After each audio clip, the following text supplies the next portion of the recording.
Evil 2 here, got quite a crowd here at the PlayStation E3 booth. So here you can see, again, Resident Evil 2 is very near and dear to tons of people's hearts.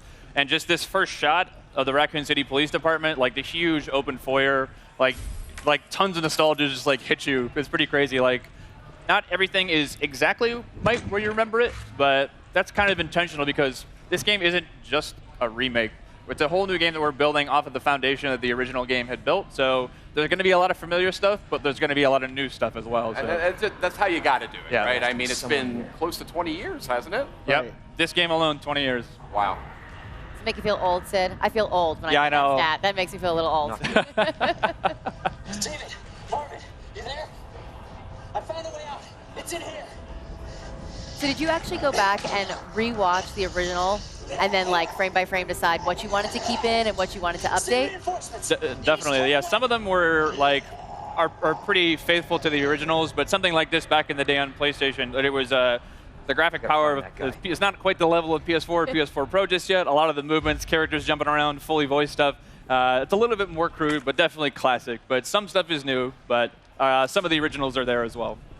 So a big change here is the fact that we're really playing the game. We're Leon Kennedy. And when I think of Leon Kennedy, I think of Resident Evil 2, but I also think of Resident Evil 4. Yes. And you guys have opted for more of a Resident Evil 4 approach to the controls. So Yep. tell me a little bit about that. Definitely. So the over-the-shoulder thing, we know it's the original game with the fixed camera in the corner.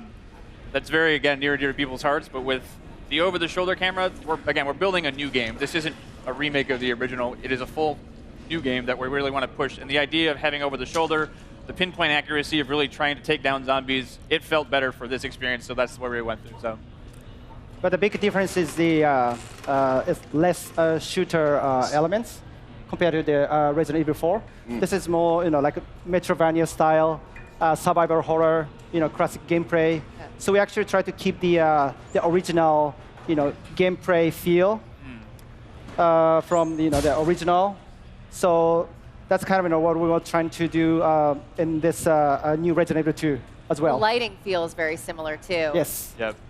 Yeah, definitely one other thing is so to make it people always see the over-the-shoulder first person, think of just you're going to be running off the walls and doing backflips and things like that. It is definitely not like that at all. The zombies in this game are tough. And not just if you see one or two or three, I got to look out. If you see one in a hallway and you can't get by them, you fear for your life type thing because you're probably going to die. So you really got to be careful with your ammo. And to confirm, these are zombies a la Resident Evil 2, Yes. not Las Plagas. So These are your T-virus zombies. Right. just had to settle that one. So Leon here is trying to save one of the fellow RPD officers. It's not looking good, unfortunately. So. Oh, that didn't go very well.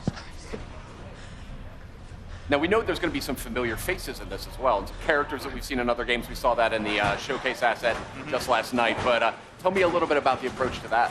Definitely. So we've got, of course, not only do we have Leon has his own campaign, we also wanted to bring back Claire Redfield. So she's not playable in this demo, but she, as well, is going to get her full playable campaign, too. Awesome. So, the rest of the characters are kind of, we haven't really confirmed too much yet, so I advise you to go back and watch the trailer.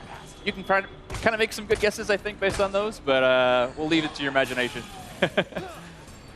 Awesome. This is cool here. This is super tense. So we're getting into here. So every time a zombie bites you, you really feel like you get that over-the-shoulder perspective really helps because you get to see the zombies. You really feel them kind of bite into your neck just like that. Yeah. It kind of disorients you too when you get that, so you're spun around. It creates sort of a real sense of oh crap, what's going on? A zombie is actually attacking me. And this is all running in the engine of Resident Evil 7, right? It is. This is actually the RE engine. So the same game that powered RE7 is actually going to be running this game too as well. H, are you okay? You going to do this? Yeah. It's very terrible. So again, they are no joke. You get bit once or twice, and it's almost done. So. Oh, really? Okay. Yeah. Look at this, restroom. We added the restroom. Yeah, so that was one thing that was really in the PS1 game, it was one of those ones. It's limitations back in the day, but there were actually no restrooms in the original PlayStation. Right. That's a good point, Yeah. actually. Right. So in this demo, we wanted to make sure that we have a fully functioning bathroom. We put a little treat inside there for you, a first aid spray. That's a back of box. Yeah. Right. If I've ever heard of one. I noticed you just picked up some first aid spray before. A lot of what I love about survival horror games is the limited supplies. You really have to like think things through. Is that an element that you guys are working with? Yeah, those are sort of like the emergency last minute things. But again, like it is really survival horror to its fullest. Like you're gonna need to conserve those. As you can see in his inventory there, he only had a handful of bullets. So if you run out of bullets, there's no like. We did add certain things like, you know, if you find a la RE7 some gunpowder and some other resources, you can make more. But if you're out, you're pretty much gonna be out. So really wanted to drive home the survival aspect of this game. Is there a knife? Is that included? There is. So a little bit later, if we get far enough, we will show you the knife. It functions a way similar to when we did the original Resident Evil 1 remake. So instead of just being something that you use and you can slash it to keep guys at bay, but these guys are ironclad, and that's generally probably not the best idea. Yeah. If you do get grappled, you get the chance to use it as sort of an emergency weapon to get rid of that zombie and get him off you. Cool. But if it's still, it does have a little bit of durability as well. So if it's still durable enough, you can actually pick the knife up off the zombies that you just killed, get a little bit more out of it too. So Interesting. What other sort of mechanical tweaks and changes are you guys implementing here that longtime fans might notice? definitely, Kana-san, you want to take this one?